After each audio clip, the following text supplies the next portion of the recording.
LSR Podcast. My name is Matt Brown, joined each and every week by the brightest minds in all of the gambling industry. And with me, I have but one of them this week in Dustin Gouker. We are going to be Batman and Robin this week, Dustin. Peanut butter and jelly. Bonnie and Clyde. I'll let you decide if you want to be Bonnie or Clyde. We're going to be that as we go through all of the news and everything this week. It is Maryland, it is Louisiana. We got some numbers to compare. We even have some news from the NBA as well. But before we get going, stop what you're doing. Go and follow Dustin on the Twitter machine. It's absolutely free at Dustin Gouker. I really, really, highly recommend that you do so here before you consume episode 103. Dustin, how has the week been? How has the week been in gambling news out there? It's been a busy one. I mean, that's every week, right? Busy weeks every week now these days. But we're coming down to the nitty gritty of legislative sessions, and I started betting again in the NBA a little bit. Got a promo in Oregon here, which I don't get often, so started betting a little bit. And no Oregon news though, just but news about lots of other states. Yeah. Again, if you want to follow me, if you hate yourself, you can at Matt Brown M2. I suggest you don't, but hey, look, there's a take in there every now and then that's worth following for. So head on over to the Twitter machine again. Everything's absolutely free. But let's kick things off here, Dustin, with the news coming out of Florida here. Again, this is the state that we are now, whenever we're talking about kind of the big fish out there, this is the one that over the last several weeks we have really been honing in on. What is the latest coming out of Florida? Yeah, I mean, well, depending on who you talk to, good news or bad news, but Florida sports betting passed the legislature this week in a special session convened just to deal with a gaming compact as it relates to the Seminole tribe and other matters related to gambling in the state. Most proximally for our concerns, this legalizes sports betting and online sports betting, which sounds like cause to celebrate.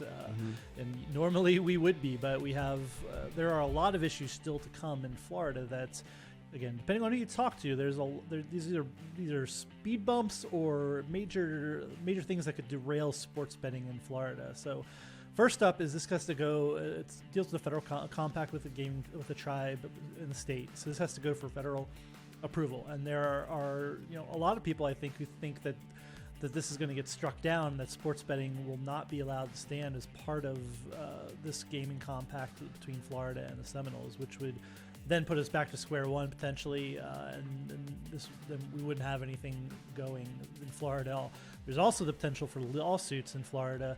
There's a group that has been adamantly against no casinos that has said it's as much that it's going to challenge this under the Constitution. That there was a recent referendum where voters had to be put in charge of gaming expansion in the state. This is arguably a gaming expansion, not even really arguably. It's just a matter of whether the actual words of this expansion fit under the Constitution. So. Cause for celebration to some extent, but we're pumping the brakes here because of all of these potential legal hurdles that are going. And you have on top of that, you have that there's possibly a monopoly in Florida where Hard Rock Digital through the Seminole tribe is running the entire show there, and you don't have a kind of robust sports betting market. There's a wide range of outcomes there too, but. Just like New York and just like some of these other states, where there's a lot to be done still to see what sports betting is going to look like and how excited we should be about it, and if it's going to happen at all in reality. Yeah, so that was kind of my follow-up here. If somebody's listening to this and they are from the state of Florida and they're trying to get a big takeaway from this, I think that the big takeaway that you're giving is there's still a lot to be decided. Don't get your hopes up quite yet. Yeah, again, it's amazing that I have to pump the brakes here because this would normally be something we're celebrating, and it's there was even possibility this got tripped up in the legislature, but it basically sailed through this week. We weren't sure exactly what would happen in this special session, and legislature basically without a whole lot of argument just said let's go. We're doing this compact. They pulled out a little bit that allowed for the possibility of online casino in the future. They also tabled stuff related to daily fantasy sports. So, but sports betting went through with this larger gaming compact. But yeah, I don't know. I don't know how to handicap it right now. Like, Is it like a coin flip that we have like online sports betting by next year in Florida? I don't know. I guess I'd feel like it's worse just because there's so much that has to get through. Like, again, depending on who you ask, this thing is dead when it gets to the Department of Interior has to look at this. And because of how this is structured, the bets are all being taken, all online bets are being taken via the tribe. The servers are on tribal land, but then they're allowed to have kiosks and other things that are on other on pari-mutuel facilities lands. And there's people who just don't think this passes the smell test in terms of federal law and how tribal gaming takes place in states and with compact. So I don't know. That's just the first part. You could have a lawsuit and you could get an injunction stopping them from even contemplating all of this. So it's a mess, and it's kind of wild because like comments from lawmakers kind of like said, hey, we know there are problems with this. It's going to probably get a legal challenge, and we're just going to pass it anyway, which is not really the greatest way to create policy. You should probably be creating policy that stands up to legal challenges, but that's where we are, and that's where we're at in Florida. So yeah, don't throw ticker tape parades about sports betting quite yet, but it's a step forward at least for Florida, and we'll see whether this turns into actual full online sports betting in the near future. A state that we have also been talking about a lot recently, and we talked about the passing, of course, of when this might actually get going and when things might get up and running, is Maryland, and it seems like we might have at least a little bit more of a glimmer of an idea here with this one here in the last few days. Yeah, we have actually official. It feels like a long time ago that we were talking about Maryland last time when the legislature passed it and sent it on to Governor Larry Hogan, and it's been sitting on his desk, or not actually physically on his desk, but he could have signed it at any point, and it's been a month since then. So this week he actually signed it, which means Maryland is now officially on the clock. You are getting online sports betting. I don't think there's any reason to worry about it. It was passed by overwhelming majorities in the legislature. It was veto proof if he would have vetoed it or changed the bill. So, so we're on a path. Maryland has said they hope to have some sort of sports betting in Maryland by NFL season, whether that's just retail books or what have you. I kind of doubt we're going to see online betting in the near that quickly, but you never know. We've seen states go from law to full online sports betting market in not very much time, and Indiana comes to mind on that front. We were doubting Indiana's ability to do this as quickly, and have Arizona on the side there, same thing. They have a law and trying to get it live by NFL season 2. Again, whether that's just retail or whether we have online too, who knows? But anyway, we're on the clock. We're going to have, as opposed to Florida, there's definitely going to be a robust market here. We have everybody who wants to be in Maryland is going to be in Maryland. There's no limit. There's a limit to how many sports books, but it's not a meaningful one. It's just there's like 60 licenses. There's like 60 licenses. Basically, everyone could have 2 if they wanted one. Like, it would be right. Yeah. So maybe you just DraftKings has a lot of extra money to buy 2 licenses. So it's Maryland is going to be good. I can say that pretty confidently that we're going to have a robust market. If you're a sports bettor, you're going to get all the major players and then some. So should be salad days in Maryland whenever things get going there. And we don't know how it really quite have a timeline yet, but I guess I'd be shocked if you're not betting online by the Super Bowl next year. And one of the things that we've seen in some of these other states as well, namely we're talking about, the recent news in Arizona, but in Maryland, not only are casinos and racetracks eligible for retail, but also we're going to be getting them at the stadiums as well. We're yet to really see how this completely plays out, especially during an NFL season, to see how, how this could affect things or whatever. But we know that FedEx Field, M&T Bank Stadium, where the Ravens play, and then also Camden Yards are all going to have sports books inside them as well. Right, and we actually saw already, just like right after the governor signed the law, we have the Ravens and MGM doing a deal as an official gaming partner. This is not guarantee that they're the quote unquote sports betting partner of the Ravens, or there's going to be a retail MGM book there. But it's quick. It's amazing how quickly these dominoes fall when Arizona. There's a bunch of these deals already done because there's.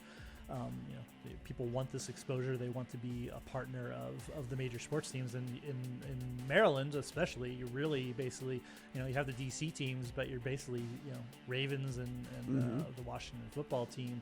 as far as major interest, and then Caps and Wizards in the district. So getting a Ravens deal is a pretty big deal for an MGM that wants to solidify its spots. They have a casino, of course, just outside of DC in Maryland as well. So they're carving themselves out a nice place in the market in the early days for Maryland sports betting.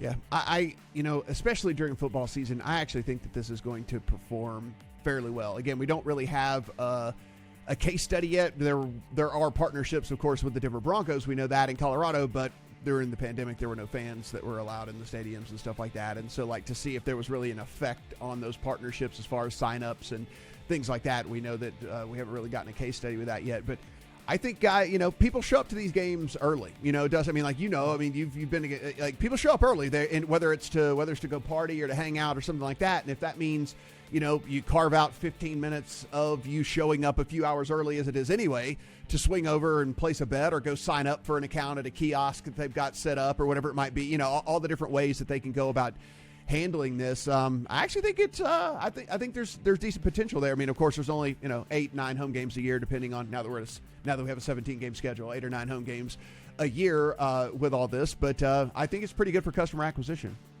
Yeah, and there's it's always going to be online betting, retail betting, no matter where it is going to be second fiddle. But at the same time, on the flip side of that, yes, a big opportunity on game days. There's the argument that arenas and stadiums. Obviously baseball open a lot of the year, but you can have people coming into and engaging with your property every day of the year now. Right. When things are going, whenever sports are going on, you could have people coming to the stadium, going, eating at a restaurant, right? Buying stuff at the team store. Again, how much is that? But it's engagement that you do. Like, again, basically, a football stadium has. The 8 games a year, the playoffs, a couple one-off events, and some concerts here and there. Now you have a reason to have the doors open all the time. Mm-hmm. And that's even from a state like a municipality standpoint, you're getting maybe more bang for your buck out of these arenas and stadiums that are often just for special use, and now you have a reason to use them all the time, which is interesting.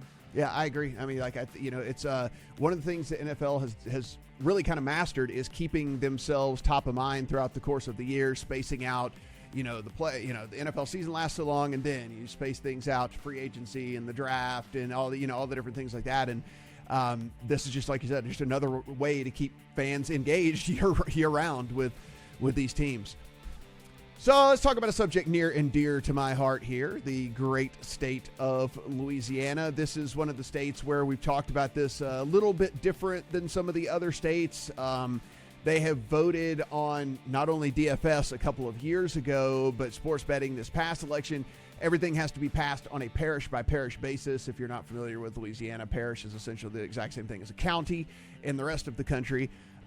So there will be geofencing parish by parish around there, but all of the most populous parishes have voted not only in favor of DFS, but in favor of sports betting. Dustin, we have not yet seen DFS in Louisiana, despite that passing in 2018. And here we sit in May of 2021, and we're just now kind of getting the ball rolling here on sports betting for Louisiana, despite the fact that the people have in fact spoken. Yeah, at least we're moving forward in Louisiana. We saw one of the major bills that would allow for sports betting pass the Senate. I think even as we speak, they're considering a couple of other enabling pieces of legislation in Louisiana that all work in concert to roll out sports betting in the state. Again, as you said, not every parish or equivalent of a county would get it. You'd have to be geofenced in the ones where the referendum did not pass. So. But we have positive momentum. All this is theoretically going to move to the House, where if they pass it, goes on to the governor. Then we're suddenly talking about online sports betting in most of Louisiana. Again, I'm sure we've talked about Louisiana in the past, but pretty decent bill. Allows licenses to all the casinos, the racetracks, two skins per licensee, so you could have up to 40 sportsbooks in Louisiana. Again, a pretty ideal model from a revenue maximization and from a consumer standpoint. Allowing anybody who wants to come in, 40 sportsbooks is about enough to get. Yeah. There's that many available in other states, and like New Jersey, hasn't even gotten to that point either. So this is good development, I think. Still work to be done in Louisiana, but again, we might be looking at as Louisiana as another state with sports betting in the not too distant future.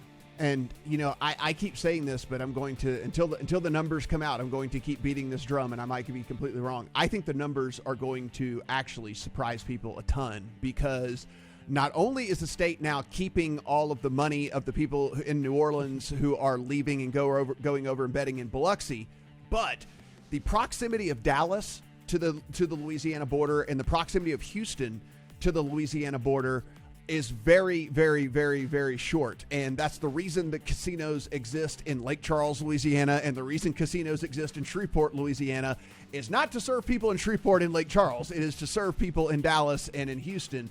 And those people are going to come over, and they're going to be betting during the football season and stuff as well. So I actually think the numbers, specifically during football season, because again, it's just one-off betting, maybe not during the off season and stuff where there's games going on all during the week, but when people could come over, make a weekend of it, stay there, gamble, do their sports betting, things like that. I actually think during football season, Louisiana numbers could surprise some people. Yeah, very possible. I mean, we're learning things about every market. We're going to get the numbers here shortly, but yeah, every market's a little different in terms of what, access to other markets, mm-hmm. what people like to bet on. We've been, we always talk about Colorado and its affection for table tennis betting for whatever reason. Right. There's micro little climates for what sports betting look like, and definitely could be. You get to drive over traffic from Texas, and suddenly you're talking about a little bit bigger than you might think otherwise for Louisiana. And Dustin, with that bill and what they're trying to pass right now, what does it look like on the mobile side from Louisiana? Is it going to be in-person registration? Are they working to try to get the mobile registration, or how does that look right now? I don't think includes in-person registration. I don't know 100%. I haven't seen that in the amendments. But, yeah, me neither. I was looking through as well, and I couldn't really decipher what was going on there. Yeah, I guess I hope and presume. We'll check on that. We'll conclude the show notes. But I think right now we're talking about it's normal and that you don't have to. But I will check on that for you, Matthew. And we'll yes, no, we will. And like you said, we'll put it in the show notes here for this. We love to talk numbers here on the podcast, and Adam is not here. Adam's on assignment. I always like when they do that, like whenever it's a host that's normally there, and they just say like, "Oh, it's out on assignment." So we'll just say Adam's out on assignment right now. Adam usually runs us through some of these numbers here, but all you this week, Dustin. So let's go with New Jersey. Let's start over there. Yeah, there's nothing super exciting out of these numbers. I think we're trying to expectation set. Sports betting is just not on a rocket ship to the moon, despite what some people in the sports betting industry said. Like there's seasonal slowdowns, and yes, sounds like there's a lot of sports and a lot of interest in right now. Playoffs starting, but there's just less to bet on as the calendar goes into the summer. Like after March Madness is over, so we're talking about April numbers right now. New Jersey, $748 million in handle in April. That's well off all-time high, just under $1 billion in December. But this is what we expect, right? Because we know that the calendar is just less. We're basically betting on NBA in April. We're betting on NBA, MLB, which is not the most exciting product from a betting perspective, even though there's a ton of value, and NHL. So just NFL is king. College basketball is a big driver. Again, volume on top of anything else. So so this is what we expect. But it's if you see people out there saying, "Oh, sports betting is down in New Jersey," it's because of the calendar. It's not because of anything wrong with sports betting. So we're looking at. We have nothing great to compare it to either, because last April everything was shut down and we had 54 million in handle. So bazillions of percent higher than it was last April. So we're still gauging what a new normal is for these kind of summer months. And again, we do know historically in Nevada this is we know this is a slow time. Even though people love to bet on NBA, there's just less to bet on. April less so. Now we're in the playoffs, but May. Once we get into May, June, July, we're talking. These are really not great times for sports betting. So we're going to see probably even in growing markets, we're going to see a bit of a pullback from their best numbers. Yeah, no, absolutely. July is just a July is just a complete wasteland. So it should again, when people look at those numbers when they come out of July, like you said, it's not necessarily that people are losing interest in betting. It's just that there's not anything that they're interested in betting on. So it's just that part of the calendar. What are we seeing from Pennsylvania? In Pennsylvania, similar story. We're seeing not under $500 million in handle, but again, that's well off. It's high, but and down month over month. But again, we expect that. So, but really, again, we're comparing again against the nothing of last year. So, something like it was $60 million last year in Pennsylvania in April. So there's that. We see FanDuel and DraftKings still leading here. FanDuel, I should have mentioned, still the leader, pretty far away, the leader in New Jersey. So we have that, and then we have Barstool third in the market with a pretty small, still pretty distantly behind DraftKings and FanDuel in reverse order. But so it's interesting. Yeah, it's interesting. This is the most interesting thing to me, is seeing how this all shakes out. BetMGM pretty new to the PA market, but like who can cut into the FanDuel and DraftKings league? That's maybe the more interesting story here over the summer, aside from the top level numbers, is like, are FanDuel and DraftKings holding on to that first mover advantage and their early leads? And Barstool is not. They do well. They're depending on the week, depending on the month, they're doing better or worse in terms of revenue.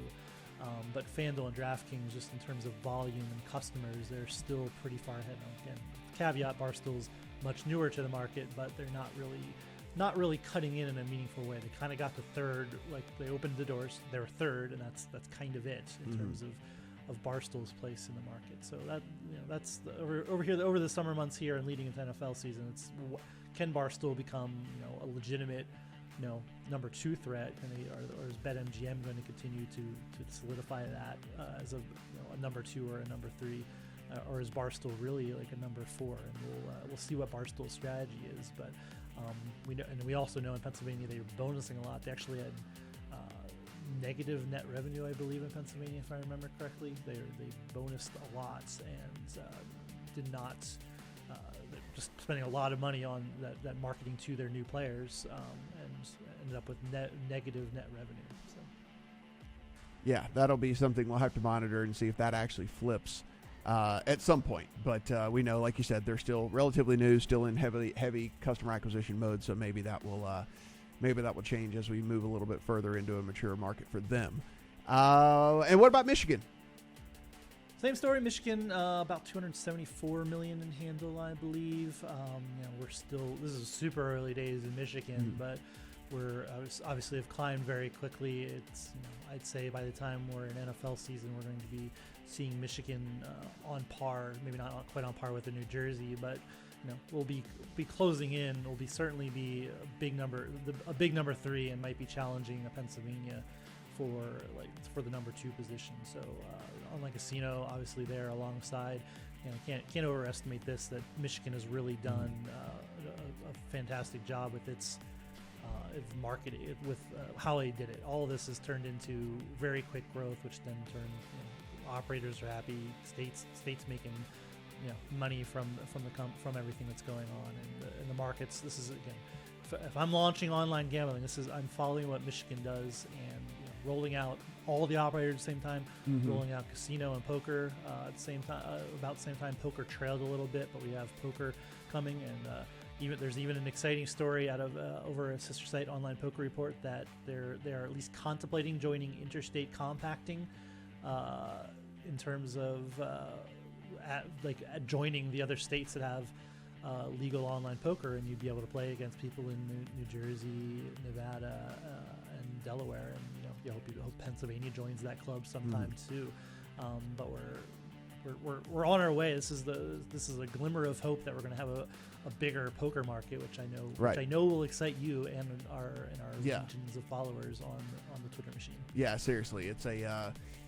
Right now, it's almost, I'm not going to say it's unplayable, but it's just, it is, it's certainly rough right now, the streets out there. You add another couple states in there and things could get really, really interesting. So hopefully people decide that it's the juice is worth the squeeze and can make that happen. Because, listen, you and I both know there is a cap on poker, and we understand that, the way that you make money in poker, there's just only so much money you can make, right? I mean, whenever you're just raking and it's just a rake scale, I mean, there's only so much money you can make in poker. But again, it is a good, I think it's a good retention tool, and it's a good cross-sell tool, right? I mean, like, you can keep people engaged. We talk about these slow months, right? I mean, we talk about the Junes and Julys and early Augusts of the sports calendar, where, maybe you keep someone involved because you run a poker series or whatever it might be. Obviously, we know the WSOP typically happens in the summer and stuff like that. So, I mean, you run a poker series, maybe keep your customer a little bit more engaged, throw them some promos here and there, throw them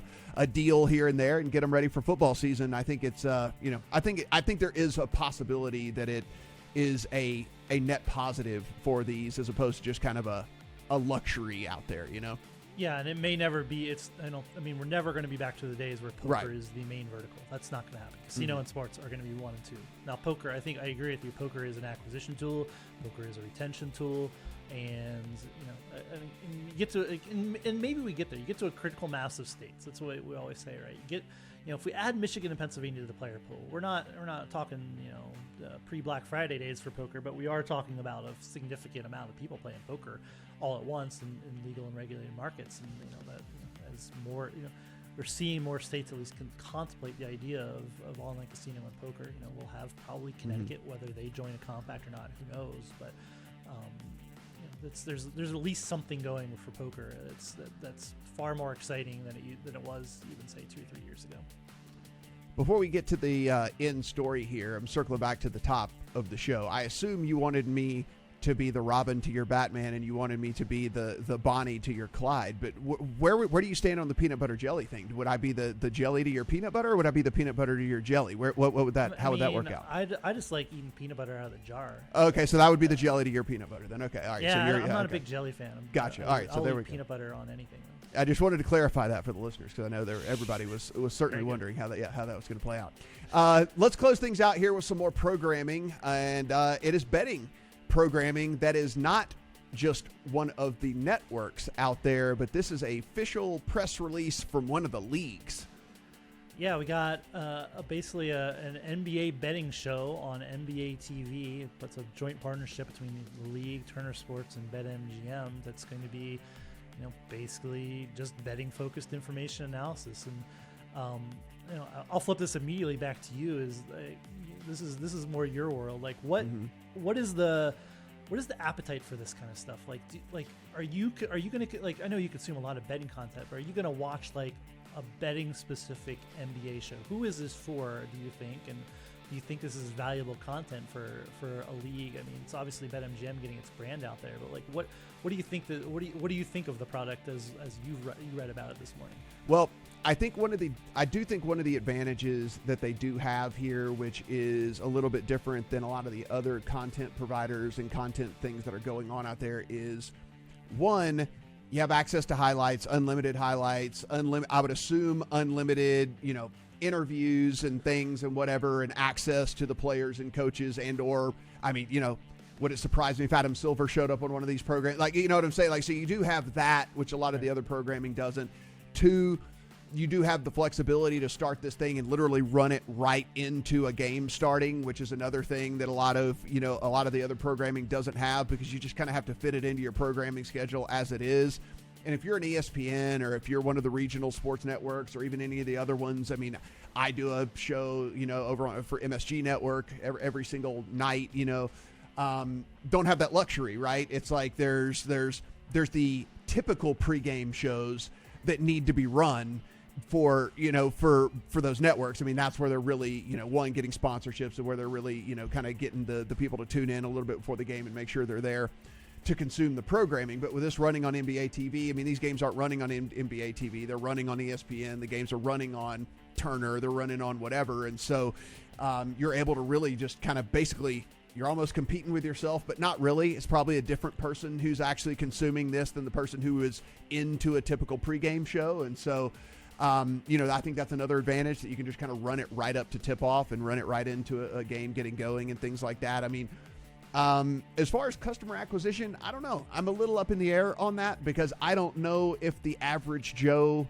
finds this, like I don't know. And that's where I'm a little bit up in the air, but hey, look, maybe this is just, as we talk about, we've gotten to these months where there is a little bit of betting fatigue, right? I mean, it is we're at the quarter pole of the baseball season. If you're not a hardcore baseball fan, the new shiny toy of the beginning of the year has worn off, and we're so far away from the playoffs that you could be in baseball fatigue. The NBA season, as it wears down, certainly gets people to kind of trickle off and things. And so maybe this is their way of trying to get some of those people back interested, stuff like that. But I am curious as to how it's framed and how they'll do it and all that. And we'll see. But I think this is just the beginning, right? I mean, we know for sure we've covered it here on the deal. I mean, PGA is all into it. I think there's only going to be more gambling content around golf, and NBA, the NFL,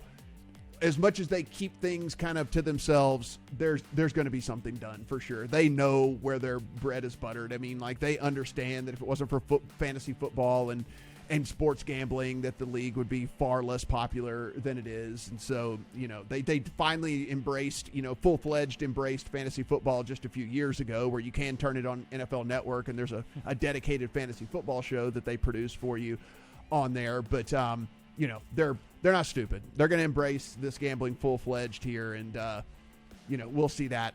NBA, don't know how much it moves the meter, but hey, look, I'm all for trying new things, right? And trying some new content and see how it all works out. I did notice in that press release, they didn't say anything about the talent or who's going to be on it or how it's going to work or kind of anything like that. So that also is a little bit interesting because, are we going to get former NBA players on this thing? And that's another thing maybe that they have going for them is just the talent pool that they can pull from for stuff like this that may actually engage the casual fan. So fingers crossed for Darren Ravel.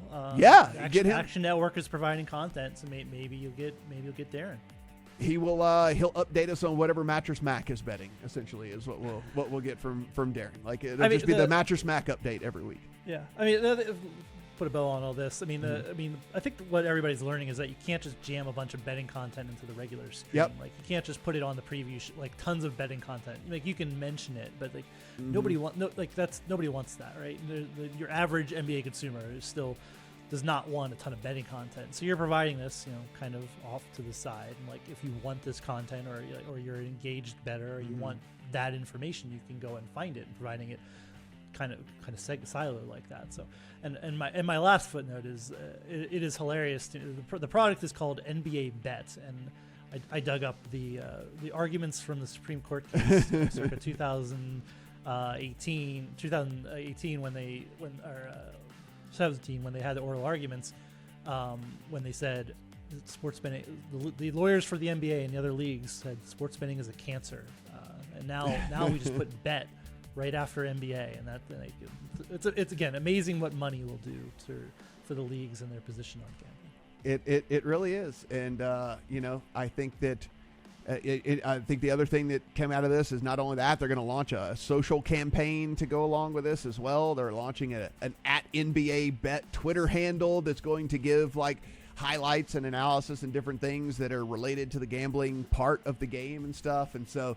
That is how far we have come, Dustin, that now they're going to be not only a show dedicated to it, but they're going to be highlighting things that happen throughout the game, probably when a guy hits his point total or when the over hits or when the, different things like that. They're probably going to be highlighting all of that from an official NBA Twitter account. Yeah, and then it brings up the legitimate question of are we crossing lines? NBA has always been the most bullish and aggressive on this, but you're tying your brand right into betting.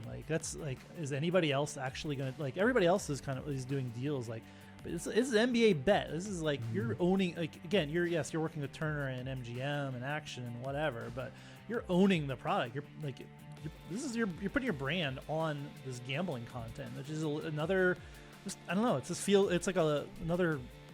I don't know. It feels a little not. I don't know. Wrong is the right word, but it's it just feels like we're getting a little too far across the line. I mean, again, I encourage the leagues to embrace the gambler and gambling, but like you're tying yourself so much to gambling and outcomes now. I don't know. It feels like it could be going down the wrong path, but we'll see. I did think it was a little soon. I don't necessarily have a problem with it. I did think it's a little quick for an actual NBA, like third-party content, like partnering with someone, and then it runs on another network or it runs on whatever. Like I got all that. Like, but I did think this was a little quick on a full-fledged branded show that is going to be airing on the league's network and stuff like that. I didn't think we would see that at least for a couple of years. But no, here we are, and we'll have it here starting the second round of the playoffs. I'm sure we will give our thoughts on what they produce whenever we are able to take it in for ourselves. Guys, as always, every single thing that we mention here on the podcast is written form over on legalsportsreport.com. Cannot tell you enough how much you should go over there and take in all the great written content going over there by Adam and his team. Adam will be back from assignment next week as we get into episode number 104 here. Again, free to follow Dustin on Twitter. You should, at Dustin Gouker. If you hate yourself, at Matt Brown M2. You can follow me. For Dustin, I'm Matt. Talk to you guys next week.